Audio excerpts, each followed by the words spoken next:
kita konsumsi makanan yang diserap di situ panjang dibandingkan padi-padian mungkin ya, yang diserapnya itu di kolon gitu. Nah, jadi diet apa yang cocok buat saya nih? Saya itu mewakili sebagian besar populasi ya, mungkin nggak semua orang karena ada orang yang dengan kondisi-kondisi tertentu, tapi sebagian besar orang menurut saya harusnya sih fit dengan pola makan yang seperti ini, yaitu diet yang original, diet yang asli, diet yang alamiah gitu. Apa itu diet yang alamiah? Kita makan apa yang tubuh kita wants, needs, and deserve. Maksudnya apa sih? Yang diinginkan, kapan tubuh kita pengen makan, apa yang tubuh kita butuhkan, dan apa yang layak buat tubuh kita. Prinsipnya apa? Ini, kapan tubuh kita pengen makan, itu yang tadi, kita hanya makan ketika kita lapar. Artinya, ada periode puasa memang, dan itu bermanfaat buat tubuh kita. Jadi bukan makan secara kontinu, bukan makan secara terus-menerus. Bisa nggak kayak begitu? Bisa, nanti caranya belakangan gitu ya. Kemudian apa yang kita butuhkan, yaitu rendah karbohidrat dan tinggi lemak.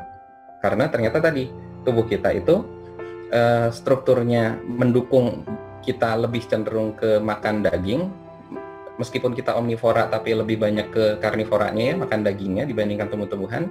Dan apa yang kita deserve ya, apa yang kita layak adalah kondisi yang membuat kita ke ketosis, yang sumber energi utama kita dari keton, bukan dari glukosa.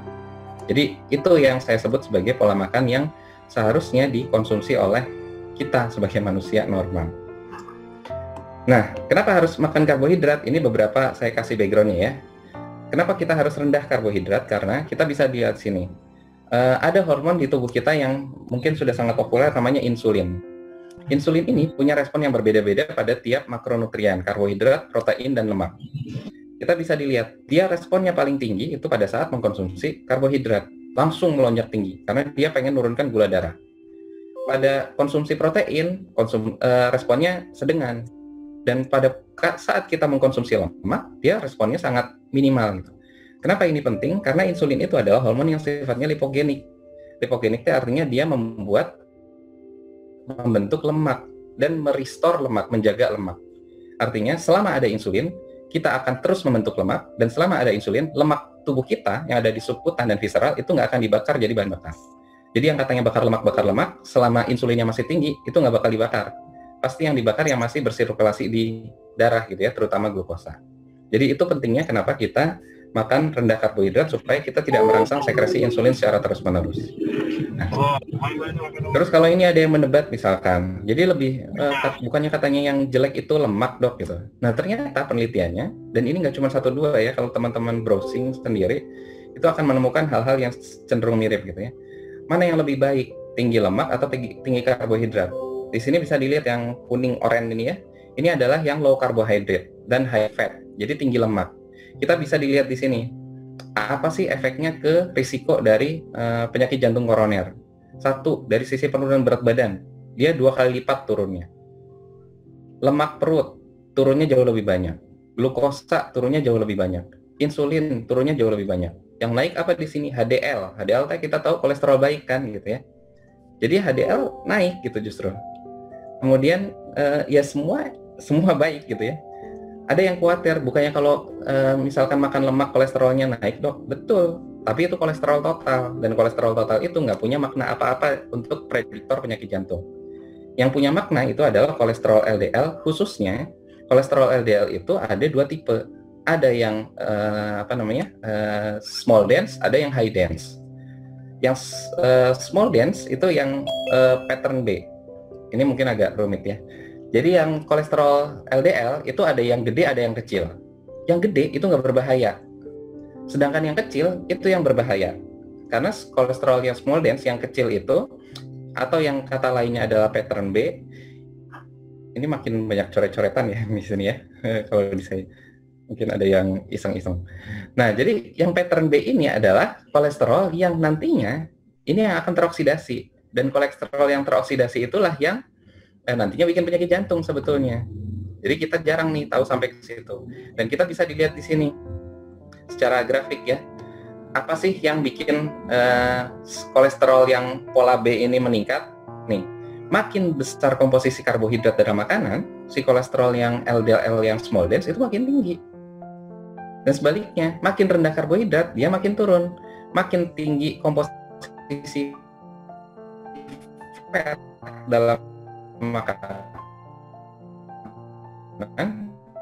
itu kolesterol yang small dan hidrat, bukan lemak. Nah, ini sebenarnya summary ya, tapi kita bisa lihat di sini karena nanti slide-nya juga dibagikan, bisa dibaca. Jadi apa sih manfaatnya ketosis dan autofagi yang tadi saya cerita ya, manfaat dari ada periode puasa di pola makan kita. Ini bisa dilihat yang hitam-hitam ini adalah yang bukti-bukti ilmiahnya sudah sangat kuat. Kalau di jurnal ya istilahnya agak sulit terbantahkan lah ya gitu ya. Yang masih abu-abu di sini, ini yang bukti-buktinya makin sekarang makin banyak. Jadi dia bermanfaat bahwa bikin nggak jerawatan, ke penyakit neurologis ya, ini ke kista ovarium, kemudian kanker, ke kanker, karena saya juga di AI ya, Kota Bandung. Ini bahwa kondisi dan itu termasuk untuk kanker. Kalau yang lain-lain udah clear ya, yang tadi untuk menurunkan risiko penyakit jantung, diabetes, menurunkan berat badan, bahkan untuk epilepsi. Sedangkan pola puasanya sendiri, ini manfaat-manfaat yang sudah terdokumentasi secara baik gitu ya. Kontrol glukosa, antioksidan, perbaikan, bahkan meningkatkan kognisi ini ya. Ini juga menarik nih gitu. Karena kalau misalkan teman-teman semua coba lihat, salah satu tempat di mana intermittent fasting atau puasa itu sekarang jadi tren, itu adalah di Silicon Valley. Kita tahu Silicon Valley itu gudangnya startup, Facebook, Google, dan segala macamnya. Kenapa mereka jadi ada tren intermittent fasting? Karena mereka tahu ketika berpuasa, bahkan 36 jam, setahu saya rata-rata itu ya, itu kognisi itu membaik gitu. Dan buat mereka, antara yang jenius banget sama jenius aja, itu kan jadi beda gitu ya. Salesnya akan jadi beda gitu, penjualan keberhasilan startupnya gitu. Jadi mereka sampai memperhatikan seperti itu. Nah, pertanyaan sekarang, kalau misalkan kita yang nggak ada karbohidrat dok gitu ya, berarti nggak pakai nasi dong. Bukan yang nggak pakai nasi nggak enak gitu ya. Nah, kata siapa? Ini foto makanan saya nih, yang asli gitu ya, yang sehari-hari saya makan. Dan jadi saya waktu masih puasa Ramadan itu masih makan nasi. Sekarang udah enggak sama sekali. Dan apakah enak atau enggak? Enak banget. Kita tahu yang namanya lemak itu enak gitu ya. Taste-nya, teksturnya dan segala macam gitu. Asal diolah dengan cara yang benar, jangan lemak dikasih gula, itu sama aja gitu ya. Jadi secara rasa itu enak-enak aja gitu. Jadi cuman frame kita aja bahwa kita harus makan pakai nasi dan segala macam. Dan kabar baiknya adalah yang tadi saya simpen ya, lemak dan protein itu akan merangsang munculnya rasa kenyang dan menunda lapar. Artinya ketika kita konsumsi karbohidrat tadi, insulinnya kan langsung naik, gula darah langsung turun. Itu penyebab kenapa kita begitu makan karbohidrat 2 jam 3 jam setelah itu langsung lapar lagi, bahkan ngantuk gitu ya. Tapi kalau kita konsumsinya lemak dan protein, itu akan kenyangnya lebih cepat, laparnya lebih tahan gitu ya. Jadi hampir nggak ada periode kita craving pengen ngemil dan segala macam gitu, karena ketahan oleh mekanisme metabolisme dari lemak dan protein ini. Nah, begitu juga dengan ini intermittent fasting gitu ya. Kalau yang tadi saya sebut bahwa harus ada periode laparnya, yang saya rekomendasikan seperti ini. Ini teman-teman nanti juga bisa browsing, dan kita di Diferensia juga sedang coba bikin programnya gimana supaya orang mudah untuk melakukan ini. Jadi 8 jam, ini mungkin teman-teman pernah dengar OCD-nya Deddy Corbuzier. Itu agak-agak ya beda-beda tipis lah ya. Kalau OCD itu akhirnya orang tuh kayak pelampiasan. Selama feeding time, selama jam makan 8 jam, itu dia makan terus akhirnya gitu. Karena merasa jendela makannya di situ. Padahal harusnya nggak seperti itu. Makan ya biasa aja gitu ya. Mungkin berarti jadi 2 kali sehari. Gampangnya gitu. Jadi bukan akhirnya balas dendam di 8 jam itu. Karena selama 8 jam itu, kita nggak lapar kok sebetulnya. Makan pas pagi di awal gitu ya, pas di awal, nanti makan lagi sebelum periode puasa dan udah selesai. Nah, jadi kesimpulannya apa? Pertama, bahwa dari bukti-bukti yang ada sampai sekarang, pola makan alami atau pola makan yang original buat tubuh manusia agar tetap sehat, itu adalah pola makan yang rendah karbohidrat, tinggi lemak, dan tidak sering-sering makan.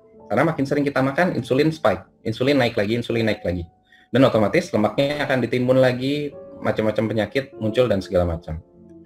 Yang kedua, nah ini yang menurut saya momentum sebetulnya. Harusnya kebijakan social distancing, kita semua di rumah aja, nggak banyak kongko-kongko gitu ya, nggak banyak bersosialisasi. itu harusnya jadi momentum untuk mengubah kebiasaan.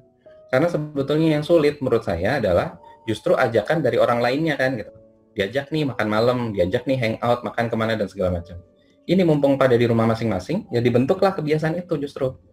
Nanti pas udah pada waras nih gitu ya, pas pandeminya udah selesai, jadi makannya udah pada lumayan agak bener gitu ya, jadi nggak sering-sering buat snacking dan seterusnya. Mungkin kalau misalkan metodenya nanti yang dipilih skip makan malam, ya berarti kalau mau hangout ya pas lunch, pas makan siang gitu. Atau kalau misalkan mau tetap bersosialisasi lewat makan malam, ya berarti di skip aja makan paginya gitu.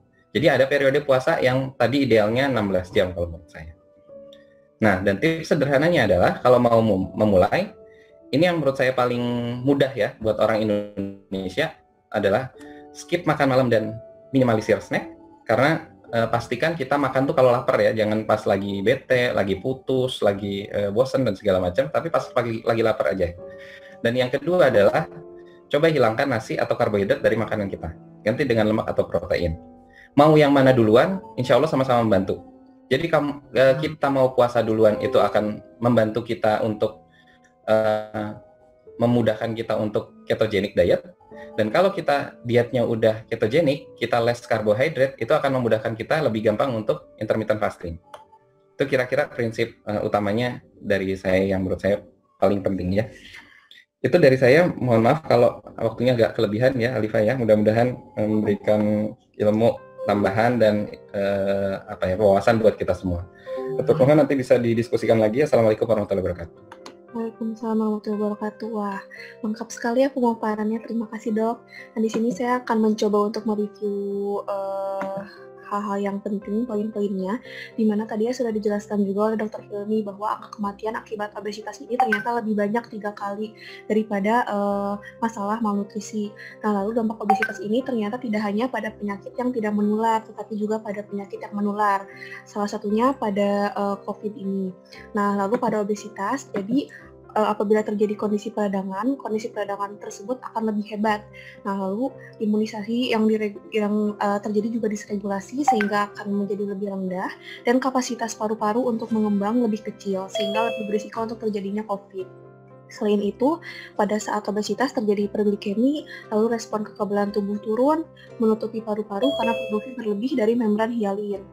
Nah, kemudian juga obesitas itu bisa menular secara sosial, tanpa disadari orang terdekatnya akan mengalami obesitas juga. Nah, lalu untuk Alifa nanti kayaknya jadi malah lama di resume belakangan aja kali ya, setelah diskusi kalian. Oh iya, ya. Kasihan Algut, Dr. Algut udah nggak sabar. Oh iya, monggo dok. Sekarang pemaparan materi yang kedua oleh Muhammad Al-Ghazali. Slide share-nya, iya.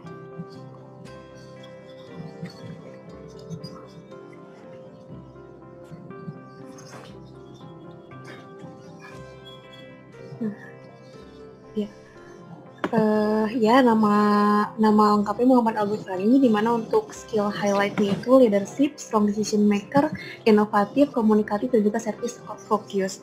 Nah, untuk next book.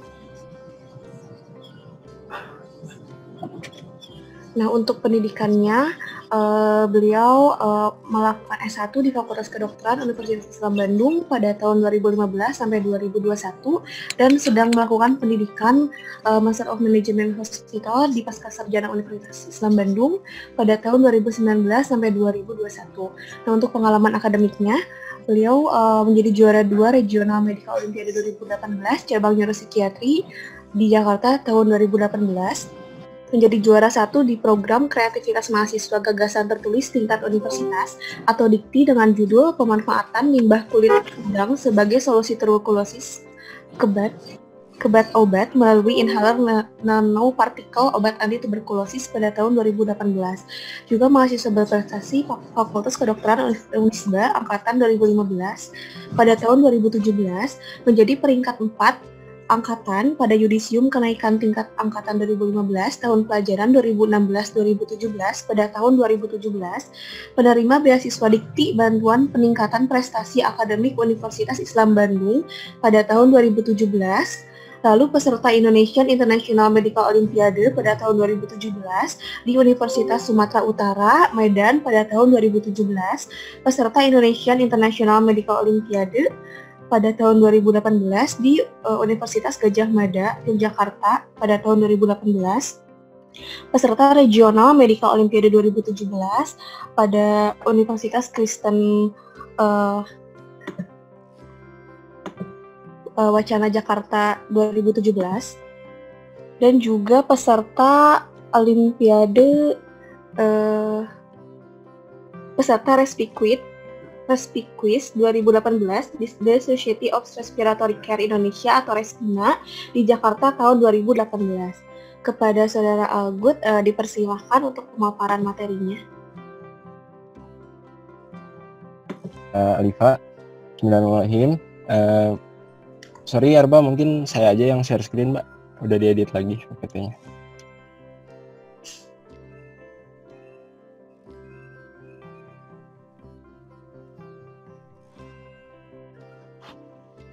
Ya, Bismillahirrahmanirrahim. Assalamualaikum warahmatullahi wabarakatuh.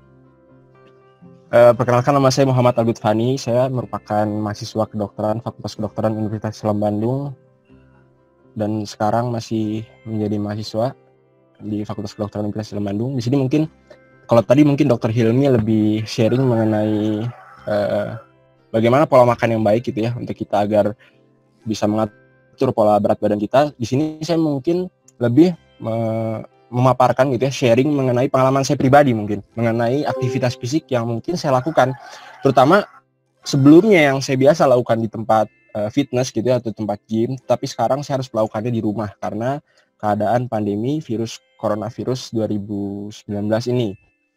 Nah, ini untuk gambaran saya ya, sebenarnya ini sedikit sharing aja sih. Dulu ini saya tahun 2015, kurang lebih 2014, 2015. Ini berat badan saya hampir 100 kilo ya, kurang lebih. Jadi emang dulu itu hampir BMI-nya mungkin sudah tidak terukur lagi, sangat tinggi, mungkin jelas obesitas di sini.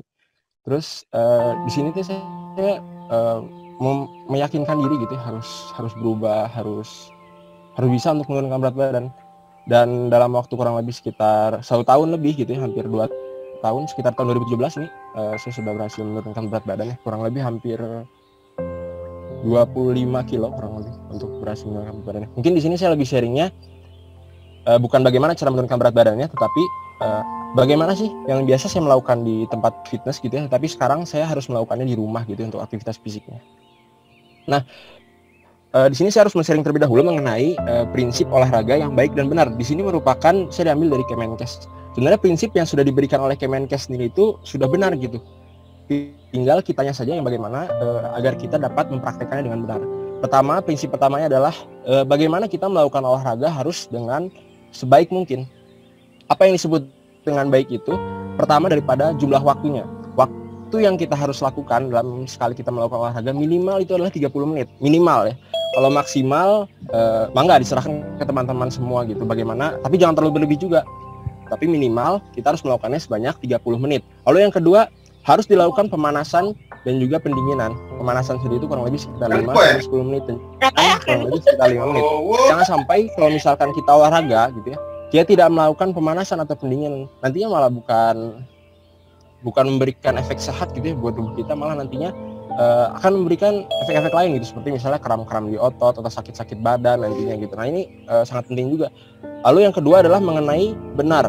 Jadi apa yang dimaksud dengan prinsip benar ini? Kita harus bisa memilih olahraga yang emang sesuai dengan kemampuan kita gitu ya. Jangan sampai gitu. Saya bukan anak fitness gitu ya, tapi karena kondisi saya memaksakan untuk fitness. Saya memaksa fitness sampai mengangkat beban yang berat gitu.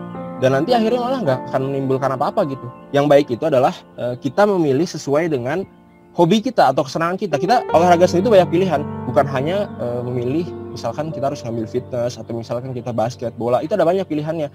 Dan kita harus memilih olahraga yang memang sesuai dengan passion kita gitu di sana dan memang mudah untuk kita lakukan gitu. Lalu prinsip yang ketiga itu adalah terukur. Nah ini sangat penting ya mengenai terukur gitu. Kita harus olahraga sendiri itu kita harus mempunyai target-targetan setiap kita olahraga. Jangan sampai kita olahraga hanya sampai secapeknya kita gitu ya.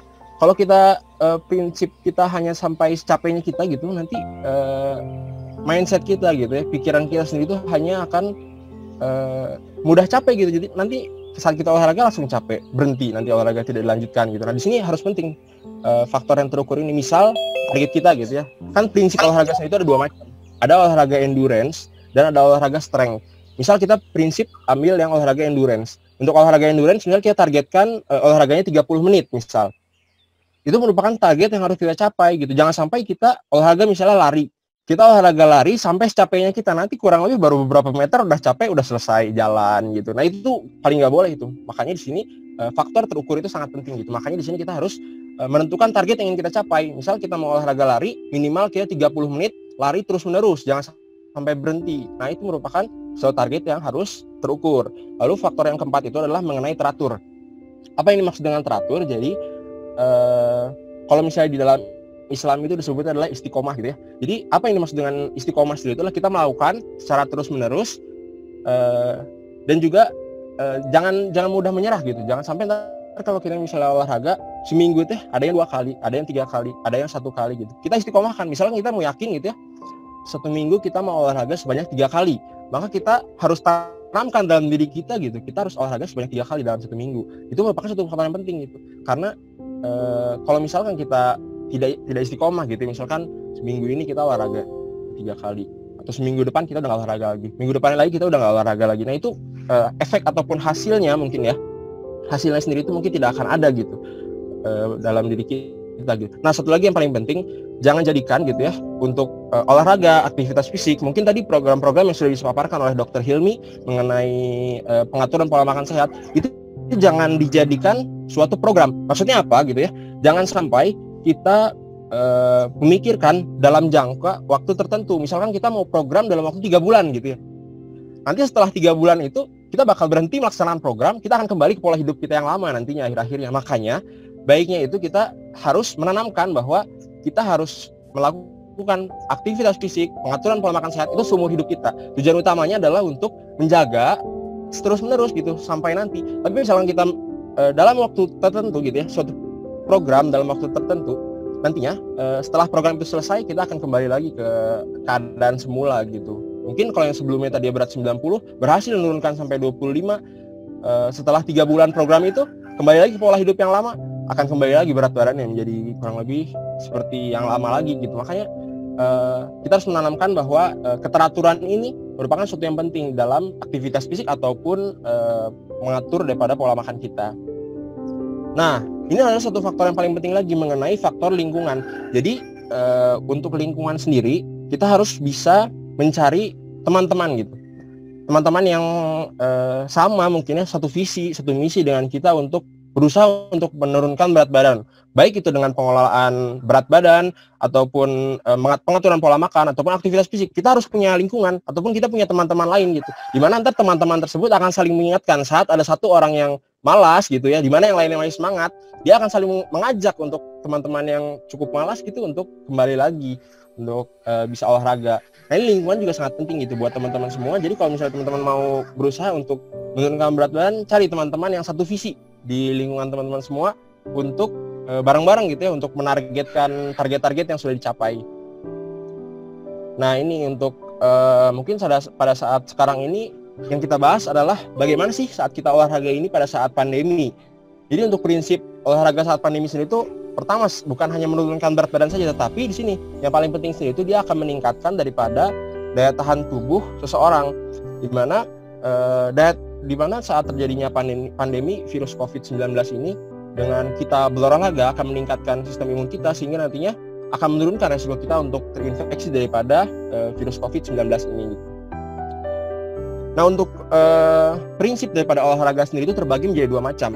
Ada olahraga yang bersifatnya strength dan juga ada olahraga yang bersifatnya endurance. Dimana untuk olahraga yang strength sendiri itu adalah untuk menggunakan kekuatan otot, sedangkan kalau endurance itu adalah untuk yang meningkatkan seperti misalnya kardio ataupun senam aerobik gitu ya. Di sini untuk yang kita bisa lakukan di rumah untuk yang kardio, untuk yang strength seperti misalnya push up ataupun yoga, dan juga untuk yang kita bisa lakukan endurance adalah seperti misalnya kardio, mungkin seperti lari yang bisa dilakukan.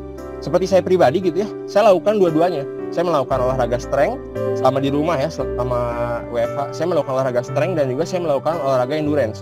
Untuk olahraga endurance, saya lakukan lari minimal 30 menit setiap hari. Dimana untuk alhamdulillah gitu ya, di depan rumah saya itu ada tempat parkir gitu. Sebenarnya nggak terlalu luas, cuman saya cukup untuk melakukan lari berputar-putar di sana, dan kurang lebih saya targetkan untuk lari di depan situ kurang lebih sekitar 30 menit untuk lari di sana gitu. Dan itu sudah cukup untuk memenuhi daripada olahraga endurance yang saya lakukan. Sedangkan untuk olahraga strength yang saya lakukan, saya menggunakan elastic band. Nanti saya akan tunjukkan video-videonya bagaimana sih supaya kita bisa berolahraga dengan menggunakan elastic band gitu ya. Nah, ini untuk manfaat aktivitas fisik mungkin, dan hampir seluruh manfaat daripada aktivitas fisik sendiri itu bukan hanya untuk menurunkan berat badan saja, tapi hampir kebanyakan adalah untuk kesehatan kita, seperti misalnya menurunkan tekanan darah, kekebalan tubuh, resiko osteoporosis, memperbaiki postur tubuh, stres, dan juga menurunkan kecemasan. Jadi hampir semua daripada manfaat olahraga itu adalah untuk memperbaiki daripada kesehatan kita gitu. Nah, ini untuk panduan kesehatan saat kita olahraga ya. Jadi prinsip utamanya sendiri itu adalah sebisa mungkin kita melakukan olahraga di rumah. Tapi misalkan kesulitan gitu ya untuk kita melakukan olahraga di rumah, kita bisa melakukan olahraganya di luar rumah, tapi dengan mematuhi daripada prinsip-prinsip yang sudah diberikan oleh Kemenkes seperti ini. Beri jarak saat ingin berolahraga, lalu juga hindari kerumunan, gunakan masker. Nah, masker sendiri itu hanya digunakan untuk olahraga yang ringan, sedangkan untuk olahraga sedang ke berat dihindari ya untuk menggunakan masker, karena saat kita olahraga dengan level yang sedang ke berat itu akan sangat membutuhkan banyak oksigen, sehingga nantinya tidak dianjurkan untuk menggunakan masker. Lalu juga olahraga sesuai kemampuan, dan juga diusahakan jika kita diharuskan untuk keluar rumah untuk menghindari membeli barang-barang yang dari luar gitu ya, seperti kita harus membawa botol minum sendiri atau membawa persediaan air sendiri gitu. Dan juga kita membawa hand sanitizer ya untuk kebersihan. Nah, ini untuk adaptasi kebiasaan baru, mungkin ini teman-teman mungkin sudah tahu semua ya. Jadi untuk adaptasi kebiasaan baru sendiri itu dilakukan di segala lini aktivitas kita, baik itu saat kita bekerja di kantor ataupun aktivitas fisik yang ingin kita lakukan gitu. Misalkan kita mau aktivitas fisik di luar rumah ya, misal itu daripada adaptasi kebiasaan baru ini harus dilakukan, mulai dari menggunakan masker, tidak bersalaman atau bersentuhan tangan, cuci tangan, menggunakan hand sanitizer, atau tiba di rumah kita langsung mandi. Ini juga harus tetap diterapkan saat kita ingin melakukan aktivitas fisik di luar rumah gitu. Nah, ini untuk tips-tipsnya mungkin bisa dibaca ya. Mungkin di sini saya mau sharing mengenai olahraganya saja ya, untuk olahraga yang pribadi saya lakukan gitu. Yang sebelumnya mungkin saya biasa lakukan di tempat fitness gitu, tapi karena keadaan pandemi virus COVID-19 ini, sehingga memaksa saya untuk melakukan aktivitas fisiknya di rumah gitu. Pertama tadi, saya melakukan untuk aktivitas fisiknya itu ada dua macam. Pertama daripada strength, dan juga yang kedua mengenai endurance. Untuk strength, untuk endurance tadi, prinsipnya sendiri itu kita bisa memilih apa saja olahraga endurance, mulai dari lari, treadmill. Mungkin kalau misalnya teman-teman yang nggak punya treadmill atau sepeda statis, mungkin bisa lari seperti tadi. Misalnya ada halamannya, halaman sebenarnya tidak perlu terlalu luas juga tidak apa-apa. Yang penting bisa dipakai untuk berputar, dan kita mempunyai target waktunya. Misalkan kita target waktunya 30 menit gitu. Nggak perlu kita harus lari keluar rumah sampai berkilo-kilo gitu ya. Mungkin kita cukup untuk berputar-putar di depan halaman rumah juga dengan target waktu tertentu, itu sudah cukup sebenarnya untuk olahraga endurance. Lalu untuk olahraga strength, prinsip olahraga strength yang dilakukan di rumah dan juga di tempat fitness itu sebenarnya sama prinsipnya. Prinsip utamanya sendiri itu pertama, kita harus bisa membedakan gitu ya, mana olahraga yang melatih untuk otot-otot besar dan mana melatih untuk otot-otot kecil. Untuk otot besar sendiri itu ada 3 macam. Pertama ada otot dada ataupun otot chest. Kedua ada otot bahu ataupun shoulder. Ketiga adalah otot leg ataupun otot kaki. Nah, yang kedua adalah otot-otot kecil. Otot kecil sendiri ada 3 macam juga yang bisa dilatih. Pertama ada otot bicep. Kedua ada otot tricep. Ketiga gerakan otot bicep, dan juga gerakan abdominal ataupun kita melatih perut kita gitu ya. Setiap kali kita latihan, itu kita melatih satu otot besar dan satu otot kecil. Jadi misalkan kita mau latihan otot besarnya dada, lalu otot kecilnya kita latihan bicep. Dalam sehari kita lakukannya 1 dada latihannya untuk pergerakan dada, 1 untuk pergerakan otot kecilnya misalnya bicep. Itu kita lakukan misalnya seminggu 3 kali ya. Hari pertama misal kita lakukannya dada dengan bicep. Hari kedua kita lakukannya shoulder dengan tricep. Hari ketiga kita lakukannya leg dengan abdominal misalnya. Nah itu kombinasi-kombinasi yang biasa dilakukan di rumah gitu ya. Baik itu di tempat fitness ataupun di rumah sama. Cuman perbedaannya untuk di rumah kita tidak menggunakan alat-alat fitness gitu ya. Alat-alat yang bisa digunakan di rumah mungkin teman-teman di sini bisa beli dumbbell mungkin. Tapi kalau misalnya yang murah itu adalah dengan membeli elastic band. Mungkin nanti saya tunjukkan video-videonya mengenai olahraga yang dengan menggunakan elastic band ya. Tadi prinsip utamanya tadi ya, saat kita melakukan olahraga di rumah, itu prinsipnya kita harus melakukan olahraga yang endurance, kita juga harus melakukan olahraga yang strength. Lalu untuk yang strength, itu kita harus bisa membagi mana otot besar dan mana otot kecil. Dalam sekali latihan, kita harus melatih otot besar dan juga otot kecil. Itu prinsip-prinsipnya. Nah, jadi misal kita kasih contoh, mungkin di sini saya stop share dulu ya.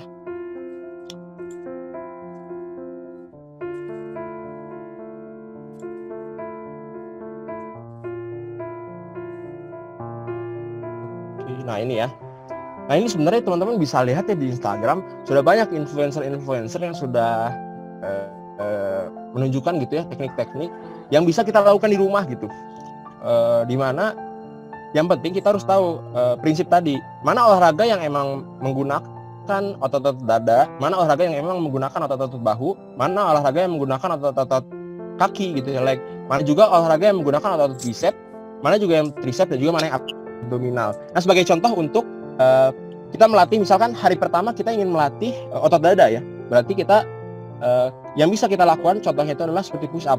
Push up sendiri itu bukan hanya terdapat satu gerakan, tapi push up itu terdapat variasinya, tergantung daripada pertama telapak tangan, sejajaran antara telapak tangan dan juga bahu kita itu berbeda masing-masing gerakan. Misalkan telapak tangan kita sejajar dengan bahu, ataupun telapak tangan kita lebih lebar daripada bahu, itu pergerakannya beda. Ataupun juga daripada sikunya. Jika sikunya 45 derajat ataupun sikunya 90 derajat itu juga berbeda. Nah, kita bisa lihat contohnya di sebelah sini. Nah, untuk yang gerakan pertama ini dia itu untuk telapak tangannya itu berada jauh di luar daripada bahu ya. Tapi untuk sikunya juga dia 90 derajat di luar daripada bahu. Nah, ini dia akan lebih terasanya di bagian otot-otot dada bagian lateral ataupun bagian lebih keluar. Kita biasanya kalau misalnya saat kita olahraga chest misalnya, itu kita harus prinsipnya lagi ya, prinsipnya itu kita tidak boleh melakukan satu pergerakan tetapi kita lakukannya sampai 100 kali misalnya. Itu nggak boleh. Yang diperbolehkan itu adalah kita melakukan variasi pergerakan ya, beberapa pergerakan gitu dikombinasikan dan kita bentuk suatu repetisi ataupun paket-paket pengerjaan gitu. Misalkan ya, untuk kita latihan dada. Pergerakan pertamanya misalkan kita yang ini adalah push up dengan shouldernya lateral ataupun shouldernya jauh. Ini pergerakan pertama, kita lakukan pergerakan seperti ini misal sebanyak 10 kali. Lalu untuk pergerakan kedua ini pergerakan pertama dan pergerakan kedua beda. Untuk pergerakan pertama tadi sikunya itu 90 derajat dan telapak tangan dan juga bahunya tadi jauh ya di luar. Tapi yang untuk pergerakan kedua ini dia antara telapak tangan dan juga bahunya sejajar, tapi sikunya rapat ya, hampir 0 derajat gitu, sejajar dengan batang tubuh kita. Misalkan tadi kita lakukan pergerakan pertama 10 kali, pergerakan kedua kita lakukan 10 kali. Lalu untuk pergerakan ketiga ini disebutnya adalah push up diamond dengan tangan bentuk seperti diamond. Jadi di sini tangannya rapat ya. Kalau misalnya untuk yang push up diamond ini dia akan lebih terasa di bagian chest bagian dalam gitu. Nah, kita lakukan tadi pergerakan pertama yang jauh di luar tangannya 10 kali, pergerakan kedua yang sejajar dengan bahu kita lakukan 10 kali, dan pergerakan yang diamond ini kita lakukan 10 kali. Nah, masing-masing yang 10 kali ini disebutnya adalah satu repetisi. Kita ulangi satu repetisi ini sampai 3 kali. Nah, itu adalah untuk pelatihan strength. Contoh latihan strength yang biasa dilakukan tetapi dalam bentuk repetisi gitu ya. Bukan satu pergerakan tapi dilakukan 100 kali gitu. Itu nantinya tidak akan menimbulkan efek pada bagian otot-otot kita. Yang bagus itu adalah dengan melakukan paket kombinasi atau disebut juga dengan repetisi. Nah, ini untuk contoh pergerakan dada, mungkin ntar teman-teman bisa follow ya ini. Tapi ini saya tidak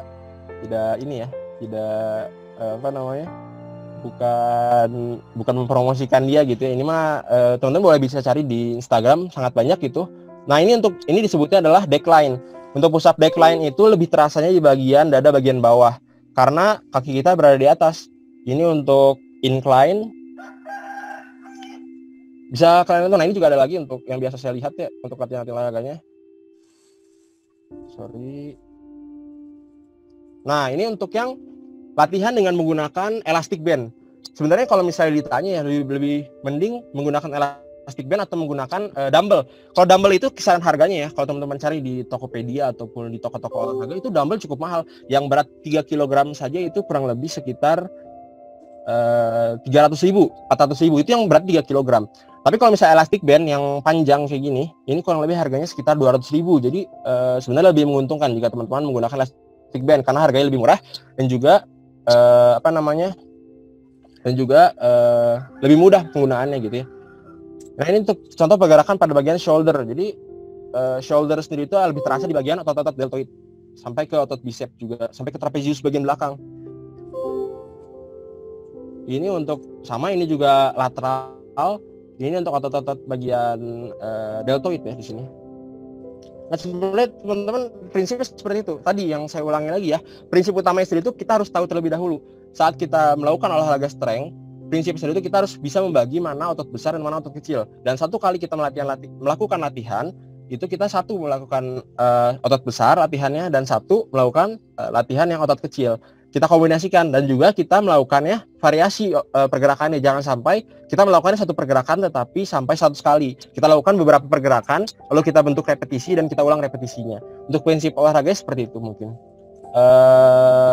Kalau dari saya, prinsip utamanya itu adalah tadi ya, kita harus istiqomah gitu dalam berolahraga, harus secara terus-menerus.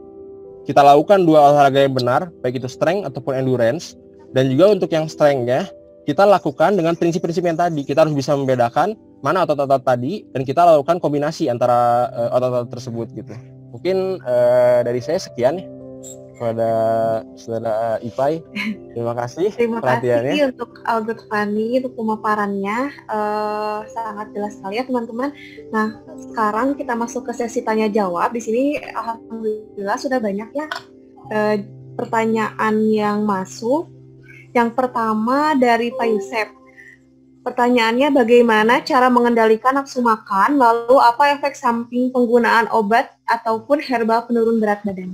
Ya, mungkin kepada Dokter Filmi ya dok. Mangga. Iya, dari Pak Yusef ya, bagaimana cara mengendalikan nafsu makan? Yang tadi yang saya bilang, jadi apa yang kita makan itu akan menentukan seberapa sering kita lapar dan seberapa lama kita berada pada kondisi kenyang. Itu yang paling utama. Karena lapar dan kenyang itu regulator utamanya, penentu utamanya adalah hormon grelin buat rasa lapar, si leptin itu muncul pada saat rasa kenyang. Dan itu dua-duanya salah satu yang mengatur kalau yang tadi saya bilang, kalau misalkan kita konsumsinya karbohidrat tuh nggak nyampe ke dua-duanya gitu. Apalagi ke gula yang sifatnya sederhana kayak fruktosa.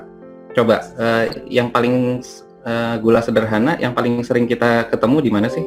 Minuman manis kan ya.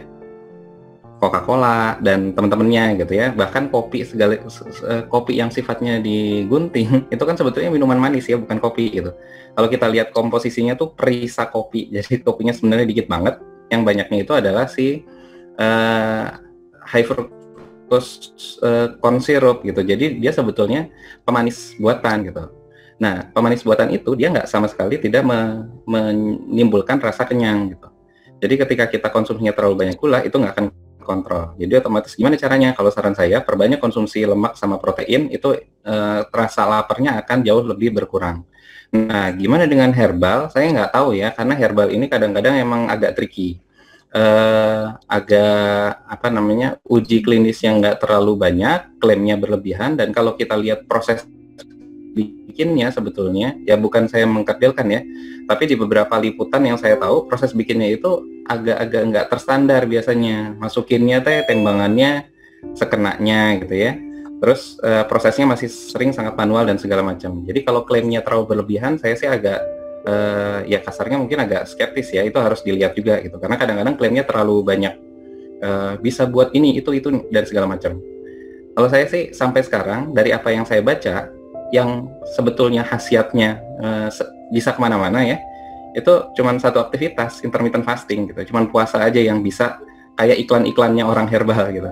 Sedangkan produk herbal sendiri kayaknya nggak banyak buktinya ke arah sana gitu. Itu kira-kira Pak Yusef ya. Terima kasih dok untuk jawabannya. Nah sekarang pertanyaan dari Ibu Eva masih kurang jelas mengenai obesitas sebagai penyakit menular dan pertanyaan yang kedua, cara menghitung berat badan ideal untuk dewasa dan juga anak-anak. Saya jawab juga yang Bapak ya. Kalau untuk obesitas sebagai penyakit menular sebetulnya dia bukan dalam tanda kutip literally dibilang menular kayak saya sama Algut gitu ya, pelukan tiba-tiba Algut jadi gendut gitu ya, saya tadinya gendut. Nah, jadi sebetulnya mekanismenya itu juga masih banyak diteliti. Tapi dia kalau yang disebutkan socially contagious, jadi menular secara sosial. Jadi orang yang ada di lingkaran sosial kita, jadi misalkan saya nih gemuk ceritanya gitu ya, terus saya temenan sama Algut, itu nanti waktu diamati selama beberapa tahun, itu Algut akan ikutan gendut. Nggak tahu dengan mekanisme apa. Apakah pola makannya jadi ikut-ikutan sama, ataukah ada ya perilaku tertentu yang dicurigai sebetulnya ya. Jadi yang dicurigai sebetulnya lebih ke behavior, karena kita tahu kan ya obesitas dari pola perilakunya ya, entah dari intake-nya maupun dari keluarnya. Mungkin dia jadi sedentary, jadi sama-sama jarang bergerak gitu ya. Nah itu kira-kira penjelasannya tuh seperti itu gitu ya. Tapi ya tadi bahwa hati-hati gitu ya, kalau lingkaran sekitar kita itu obes, kita bisa juga mengalami hal seperti itu. Jadi bukan kayak ada agennya ya, bukan ada virus, nanti virus obes dan segala macam. Jangan dibayangkan seperti itu. Yang kedua, untuk berat badan ideal juga rumusnya sangat banyak ya. Yang paling established, yang paling sederhana itu pasti dari tinggi badan dikurang 100 atau dikurang 110. Dua-duanya menurut saya sama-sama benar. Ada ya kan, ada plus minus 10% ya di situ ya. Jadi tinggal dihitung dari situ aja. Biasanya kalau tinggi badannya kurang dari 150 dikurangnya 100, kalau lebih dari 150 dikurangnya itu 110. Dari situ plus minus 10%. Atau kita bisa juga hitung dari indeks massa tubuh. Body mass index, indeks massa tubuh itu cara ngitungnya berat badan dalam kilogram dibagi tinggi badan dalam meter dikuadratkan. Nah, jadi apakah kita masuk range antara 18,5 sampai 25? Kalau masuk di rentang antara 18,5 sampai 25, itu yang normal seperti itu. Ya, terima kasih dok. Lalu untuk pertanyaan selanjutnya dari Saudari Desi, bagaimana pola makan untuk pasien dengan autoimun? Apakah puasa efeknya baik? Kemudian, mengapa karbohidrat bisa menaikkan berat badan? Kandungannya apa yang menyebabkannya? Ya. Jadi kalau untuk ke autoimun, itu berarti tadi ada dua pertanyaan ya. Jadi autoimun sama yang terakhir tadi apa, Alifa? Mengapa karbohidrat ke berat badan ya? Oh ya, ya. Jadi yang tadi saya jelaskan. Saya ke yang puasa dulu. Apa pengaruhnya puasa sama autoimun? Kalau untuk puasanya sendiri sebetulnya kondisi evidence-nya itu, bukti-buktinya masih emerging ya, bahwa ada manfaatnya, tapi buktinya belum terlalu sebanyak kayak yang tadi saya sebutkan, menurunkan risiko penyakit kardiovaskuler, untuk diabetes dan segala macam. Tapi itu sudah ada. Dan kondisi yang, tapi masih belum jelas, apakah karena proses autofaginya atau proses ketosisnya. Karena kalau proses ketosisnya sebetulnya dibukti yang nggak puasa, yang cuman dietnya ketogenik aja, yang tinggi lemak dan rendah karbohidrat, itu ada bukti-bukti awal juga bahwa membaik yang penyakit autoimun. Tapi saya nggak berani mengklaim ya, karena penelitiannya masih nggak terlalu banyak. Pengaruhnya kemana? Nah, ini yang seingat saya substansinya tuh namanya leucin gitu ya. Nah, jadi ada, atau gini, mungkin yang lebih familiar di kita, barangkali ada beberapa yang pernah dengar namanya gluten ya. Jadi itu protein yang ada di karbohidrat, terutama gandum yang sifatnya utuh. Jadi gandum gitu ya, sereal dan segala macam biasanya kayak begitu. Makanya kalau orang barat tuh suka gluten free gitu ya, makanan-makanannya. Nah, si gluten ini sekarang yang dicurigai sebagai salah satu yang memicu autoimun justru. Jadi kalau misalkan orang bilang jangan makan nasi, gandum aja gitu ya. Nah, padahal si gandum teh cukup banyak yang mengandung gluten, dan gluten itu ada beberapa penelitian yang mengaitkannya, dan lumayan gitu ya, makin kesini buktinya makin banyak, itu yang berperan dalam mekanisme autoimun. Jadi bukti awalnya sih ada bahwa bermanfaat, tapi kalau pribadi saya belum berani untuk merekomendasikan. Mungkin bisa dikonsul gitu ya ke dokter penyakit dalamnya atau dokter yang biasa dihubungin. Yang kedua adalah tentang karbohidrat. Gimana cara karbohidrat menaikkan berat badan? Tadi yang saya sebutkan, insulin sederhananya, langsung naik gitu. Nggak terlalu ngaruh kita mungkin pernah dengar ada namanya glycemic index ya, seberapa karbohidrat itu meningkatkan kadar gula gitu. Itu ada pengaruhnya tapi nggak terlalu substansial kalau dari yang saya baca. Cuman lebih pelan aja, lebih landai gitu ya. Ibarat COVID kurvanya agak flat gitu. Tapi ningkat-ningkat juga. Jadi apa pengaruhnya insulin? Yang tadi insulin itu adalah hormon yang sifatnya lipogenik. Jadi keberadaan insulin di glukosa, dia akan memasukkan gula ini ke sel. Tapi itu kan ada batasnya. Setelah selnya merasa cukup, saya nggak butuh glukosa lagi, dia harus bingung nih gitu ya. Ini gula mau dikemanain lagi? Akhirnya sama insulin disimpanlah dalam bentuk kelenjar adiposit gitu ya. Jadi dalam bentuk lemak gitu. Insulin ini akan menabung lemak. Itu yang pertama. Jadi makin banyak gula yang kita makan, makin banyak yang nggak dibutuhkan sama sel, makin banyak yang ditabung dalam bentuk lemak.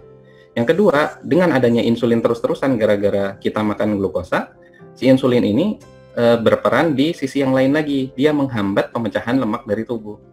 Akhirnya cadangan lemak yang ada di kita, baik lemak visceral maupun lemak subkutis, itu nggak bisa dipakai menghasilkan badan keton yang tadi gitu. Nggak bisa dipakai sebagai sumber energi. Tetap aja dari situ gitu. Jadi kalau misalkan kurang energi gimana? Nggak bisa mecah dari lemak, tapi makan akhirnya, jadi lapar lagi, itu yang terjadi. Itu kira-kira Alifa ya. Ya, baik Dok. Lalu untuk pertanyaan selanjutnya dari Nur Maulida Najwa, sebelum fitness hal apa yang perlu dilakukan? Mungkin ini untuk Algot Fani ya. Oh iya, boleh. Jadi kalau untuk fitnessnya persiapannya, pasti yang tadi saya sudah jelaskan ya, kita harus tahu terlebih dahulu kita mau ke fitness itu mau ngelatih apa gitu. Jangan sampai kalau kita mau ke fitness, kita asal alat yang kita temuin langsung kita angkat gitu ya, tapi kita tidak tahu prinsipnya gitu ya. Tadi prinsipnya yang tadi, kita mau ngelatih otot dada, atau kita mau ngelatih otot bahu, atau kita mau ngelatih otot leg atau otot kaki gitu. Itu prinsip-prinsip dasar yang harus kita ketahui sebelum kita memulai fitness. Kalau misalkan untuk persiapan lainnya mungkin sama seperti persiapan olahraga lainnya gitu, hampir sama. Cuman yang paling penting dasarnya itu adalah yang tadi, kita harus tahu terlebih dahulu prinsip yang mau kita latih itu apa. Tadi prinsip strength itu sendiri ya, yang mau kita latih itu otot-otot yang mana, dan nantinya untuk persiapan yang lainnya kurang lebih sama sih, hampir sama seperti yang lainnya. Mungkin seperti itu Alifa. Terima kasih Algot Fani. Lalu untuk pertanyaan selanjutnya, daging yang baik, apakah daging sapi ataukah daging ayam? Karena beberapa pasien tertentu kadang dilarang memakan daging merah. Bagaimana? Ya, untuk daging merah sendiri, sebetulnya konsumsi di seluruh dunia itu udah turun. Ya satu, karena tadi ya USDA tahun 77 itu dia merekomendasikan buat lemak jenuh ya, saturated fat itu konsumsinya turun, dan juga WHO awal-awal tahun 2000-an itu juga menyebutkan bahwa ada kecurigaan si red meat atau daging merah itu karsinogenik. Padahal kalau kita lihat jurnalnya sebetulnya, kalau kita baca, itu sebetulnya masih asosiasi dan nggak terlalu kuat juga kalau menurut saya ya gitu. Jadi sebetulnya nggak terlalu nggak sebahaya itu ya kasarnya gitu ya. Jadi kalau saya sih pro yang bahwa red meat itu sebetulnya nggak cenderung karsinogenik. Jadi biasanya banyak gitu, karena misalkan yang dikaitkan dengan karsinogenik, kenapa sih? Dia lupa bahwa orang yang makan daging kadang-kadang juga sejahtera dan dia ngerokok gitu. Nah jadi aspek rokoknya ini kelupaan gitu, jadi bias di penelitiannya. Nah kalau mana yang lebih baik? Menurut saya dua-duanya bagus. Karena tadi kalau saya kan prinsipnya karena saya mengacunya dari studi yang sifatnya lebih historis ya gitu, lebih ngelihat ke jadi sebetulnya struktur tubuh manusia tuh kayak gimana, pola makan awal seperti apa dan segala macam, kita balikin aja ke yang awal gitu. Jadi kalau dilihat dari originalnya secara alamiahnya manusia, itu dia justru mengkonsumsi sebanyak mungkin, sevariatif mungkin bahan makanan. Orang gitu ya, berburu. Bisa jadi dia sekarang dapat ayam gitu ya. Nanti berburu lagi dapatnya sapi, berburu lagi dapatnya mamut gitu ya, gajah dan segala macam. Makanya orang dulu salah satunya orang zaman purba itu lebih sehat, memang studinya begitu ya, usia harapan hidup, tinggi badan dan segala macam itu lebih sehat karena memang makanannya itu lebih diverse, lebih beragam gitu. Jadi kalau lebih banyak mana makan semuanya kalau kata saya gitu. Terus tadi pertanyaan ada lagi ya? Enggak. Itu aja ya berarti ya. Ada ya, itu aja. Terima kasih Dok. sekarang kita selang-seling dengan pertanyaan yang sudah ada di Google Form. Nah, ini pertanyaan dari Alia Kamila. Jadi selama WFH berat badan saya menurun, padahal tetap makan banyak dan berolahraga pun jarang. Bagaimana solusinya, Dok, agar berat badan saya bisa bertambah? Selama WFH malah turun ya? Iya, Dok. Nah, mungkin karena ini ya,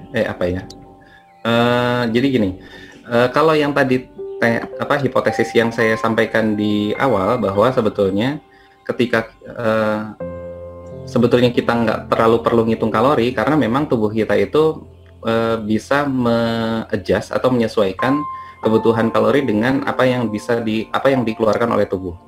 Jadi gini, kalau misal sebagian besar studi orang gitu ya, kita ngitung kebutuhan kalori, terus kita ngurangin jumlahnya dari situ tanpa melakukan hal-hal yang lain, itu cukup banyak yang gagal. Kenapa? Karena begitu kita ngurangin kalori yang kita masukkan, itu metabolisme tubuh kita juga melambat gitu, karena tubuh menyesuaikan dengan apa yang dimakan gitu. Nah, begitu juga sebaliknya biasanya ketika kita makannya lebih banyak, metabolisme itu meningkat gitu. Meskipun kadang-kadang tadi ya, kenapa akhirnya berat badannya turun atau naik, karena tergantung proses metabolismenya dan apa yang dimetabolisme. Nah, kalau misalkan selama WFH turun ya berat badannya ya. Iya, Dok. Ini yang sebetulnya agak tricky karena di beberapa paper saya baca ada juga bahayanya. Misalnya gini, mana sih yang lebih berbahaya antara jadi gendut atau jadi kurus? Ternyata dua-duanya ada bahayanya gitu.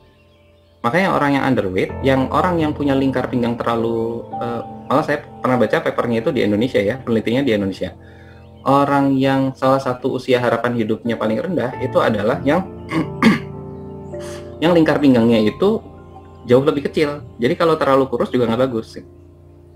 Kenapa? Karena ternyata proses metabolismenya agak beda. Dia kan metabolismenya cepat ya. Dan ketika metabolismenya cepat ini, kan tadi harusnya ditimbunnya jadi lemak. Nah, tapi dia ternyata nggak ditimbun dalam bentuk lemak. Dipecahnya dalam bentuk apa? Kolesterol. Jadi orangnya kurus, tapi kolesterolnya tinggi. Gitu. Nah, jadi kalau saran saya, mungkin coba dicek parameter metaboliknya dulu gitu ya. Ada masalah nggak di situ? Glukosanya berapa, trigliserid berapa, dan segala macam. Nanti baru kita bisa kasih advice atau konsul ke dokter berdasarkan hasil parameter metabolik yang hasil dicek di lab tadi. Itu kira-kira ya, Alifa ya, yang bisa saya jawab. Terima kasih, Dok. Kemudian untuk pertanyaan, ini dilanjut saja, Dok, untuk tanya jawabnya. Bentar. Ya, boleh. Oh iya. Boleh. Oh, udah 10:30 sih, nggak apa-apa lah. Dihabisin aja dulu, biar beres. Ya, baik, Dok. Untuk pertanyaan selanjutnya dari saudari Rika, bagaimana memulai untuk berolahraga jika kita tidak terbiasa untuk berolahraga? Mungkin ini untuk Kang Agus ya. Ya, terima kasih pertanyaannya. Jadi yang pertama itu, kalau menurut saya pribadi ya, yang paling penting itu mengenai tadi ya, lingkungan itu. Rika gitu ya, baiknya mas sekarang cari teman-teman yang emang satu visi gitu, ingin berusaha untuk menurunkan berat badan. Maksudnya bukan menurunkan berat badan, mengatur pola hidup sehat ya. Cari teman-teman yang emang satu visi dan juga satu misi, emang ingin untuk mengatur pola hidup sehat daripada makanannya dan juga dari olahraganya juga gitu. Di situ setelah menentukan visinya, ingin membentuk pola hidup sehat, pikirkan juga apa saja sih yang ingin kita lakukan. Mulai tadi gitu ya, mungkin advice dari Dr. Hilmi sudah sangat banyak gitu ya mengenai pengaturan pola makan. Itu dijadikan target-target yang emang ingin dicapai gitu dari seseorang dan juga teman-teman tersebut dalam lingkungan tersebut, dan juga daripada aktivitas fisiknya juga. Di situ nanti lingkungan itu sangat berpengaruh gitu. Saat kita sudah berada di suatu lingkungan yang emang sama-sama ingin berusaha mengarah ke visi tersebut, nanti di situ akan saling mengingatkan.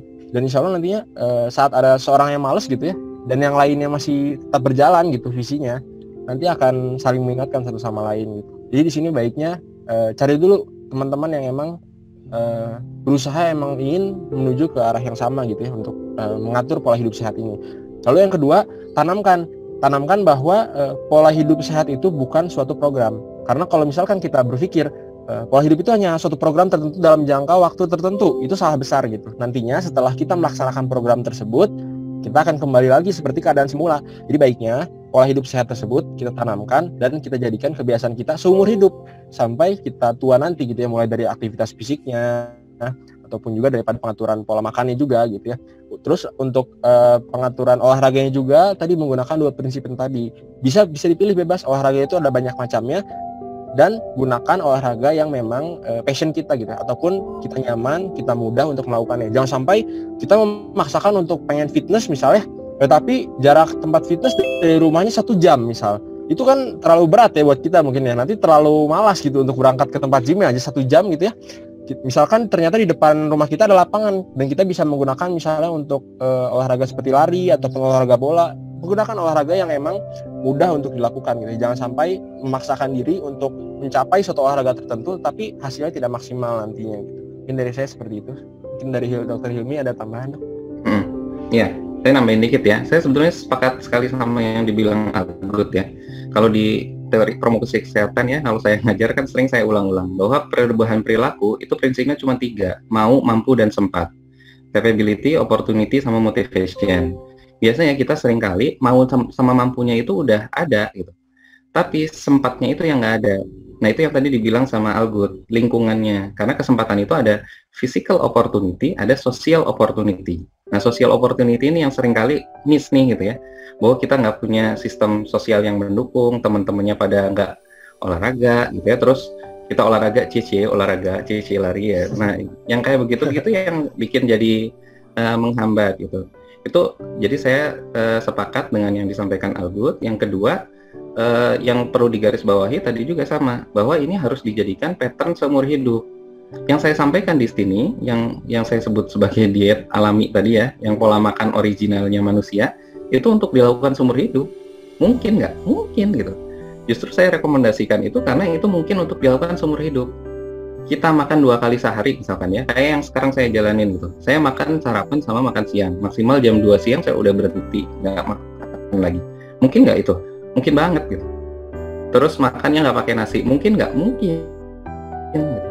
Justru yang saya lihat dengan banyak diet yang berkembang itu agak susah untuk sustain gitu ya. Dan tadi mungkin di mindsetnya kayak yang dibilang oleh Algut, mikirnya buat nurunin berat badan. Begitu berat badannya sampai segitu, udahlah gitu ya, balik lagi ke makan yang semula. Padahal bukan cuma masalah berat badan kan, tadi kita udah bilang ya.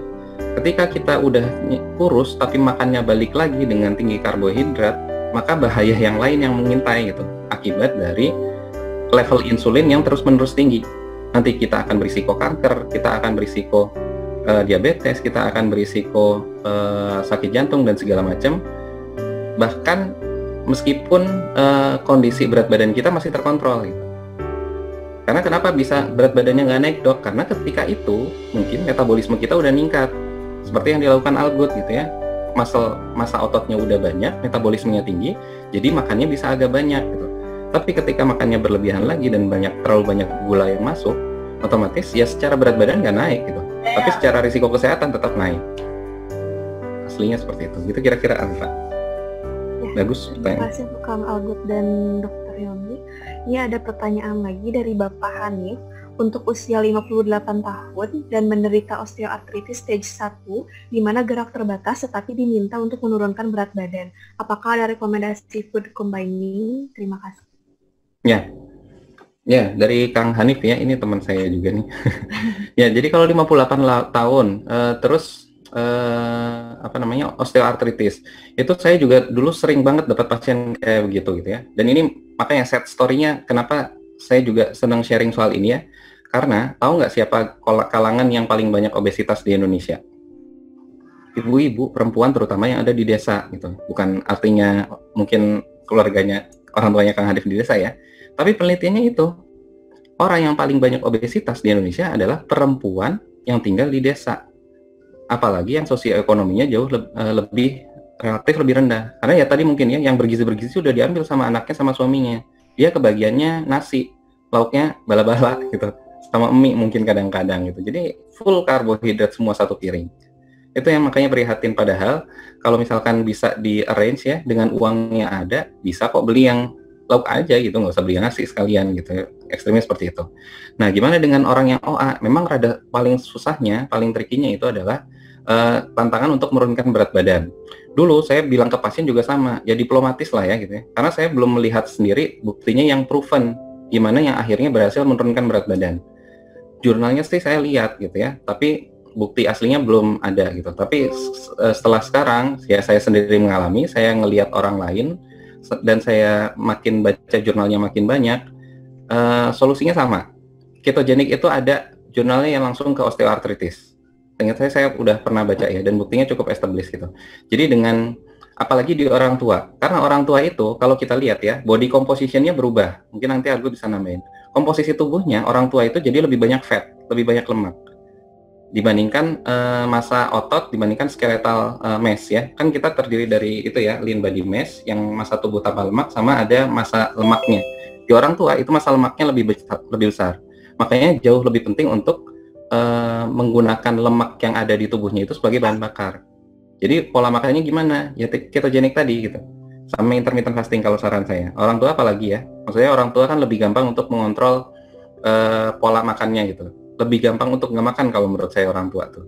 Jadi dengan menerapkan makan yang cuma 2 kali, ada periode puasa sekitar 16 jam karena itu efek yang paling optimal menurut saya ya. Minimal 16 jam itu yang udah kelihatan hampir semua efek positif dari intermittent fasting itu keluar, sama dietnya sebisa mungkin kalau bisa 0. Tapi kalau nggak bisa minimal dikurangin karbohidratnya. Sama gula-gula sederhana ya, ya otomatis kan jangan makan permen gitu ya, masa udah neni gitu ya, masih makan yang manis-manis begitu, minuman manis dan segala macam itu yang harus dihindari. Serat perlu atau enggak? Perlu sebetulnya. Tapi sebetulnya kita nggak perlu, ya kalau menurut saya ya, nggak perlu sebanyak itu. Karena tadi dilihat kan, usus kita seberapa panjang sih? Yang paling panjang itu usus halus. Kalau serat itu sebetulnya bukan nutrisi buat kita kan, tapi buat mikrobioma yang ada di usus kita supaya pencernaan tuh bagus. Dan dia adanya di kolon. Dan kolon kita, usus besar kita itu cuma 1,5 meter. Jadi sebetulnya nggak segitunya gitu ya. Itu mungkin nanti menjawab yang gimana dok diet yang plant based dan segala macam. Boleh sih. Gitu. Tapi kita jadi kayak sapi gitu.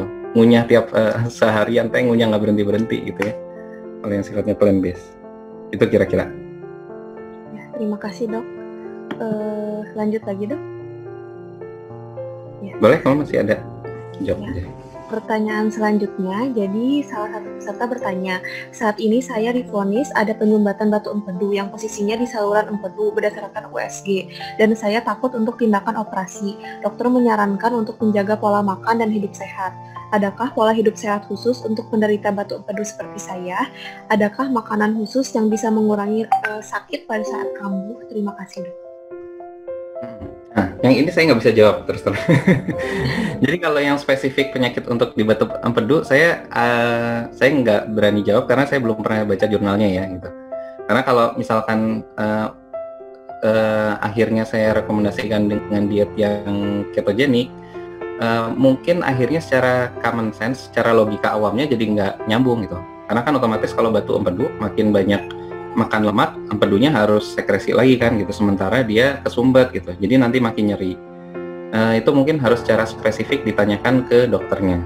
Tapi saya tetap menyarankan pasti mengurangi karbohidrat itu pasti bermanfaat, karena ya dengan karbohidrat yang berkurang minimal berat badannya akan berkurang pasti. Tapi di switchnya apakah ke lemak itu yang saya belum tahu. Apakah harus jadi ke sayur? Mungkin aja gitu ya, tapi karena gini prinsipnya, kan kalau batu empedu itu kita kenal ada 4F atau 5F ya, fat, forty, female, fertile. Jadi terjadinya itu biasanya di wanita usia subur, anaknya banyak, terus usia 40-an dan gemuk biasanya. Nah itu faktor risiko untuk batu empedu. Nah jadi untuk menghilangkan risikonya gimana ya, keempat-empatnya itu yang harus dieliminasi kan gitu. Jadi saran saya untuk sementara tetap rendah karbohidrat, tapi kalau untuk konsumsi tinggi lemak itu saya nggak berani untuk merekomendasikan. Jadi mungkin harus dikonsulkan dulu ke dokternya. Ada yang belum kejawab nggak tadi dari pertanyaan yang tadi? Sudah dok. Udah ya. Terima kasih dok. Mungkin karena keterbatasan waktu dan pertanyaan yang masuk juga hampir sama, ada mayoritas yang sama. Di sini mungkin 2 pertanyaan lagi ya dok. Ya boleh. Ya. Yang pertama, apakah pola ketosis ini bisa diterapkan di usia anak? Lalu yang kedua, untuk orang yang sudah terlanjur menderita diabetes, apakah metode low carb dan ketofastosis itu bisa tetap aman dijalani? Terima kasih. Yang kedua tadi apa? Untuk diabetes? Ya, untuk penderita diabetes. Ya, saya jawab buat yang diabetes dulu ya. Kalau yang diabetes itu jurnalnya udah ratusan atau ribuan mungkin ya. Jawabannya bisa. Bahkan yang paling berani itu dia bilang reverse gitu. Kan yang terjadi di yang diabetes itu kan dia resistensi insulin ya. Jadi gulanya masuk sampai akhirnya si seberapapun insulin ada nggak bisa dimasukin ke sel, makanya tetap ada di pembuluh darah. Nah, jadi dengan diet yang sifatnya ketogenik itu bukan cuman akhirnya nggak merangsang sekresi insulin, tapi mengembalikan sensitivitas insulin. Apalagi kalau ditambah dengan olahraga yang tadi udah dijelaskan sama Algut.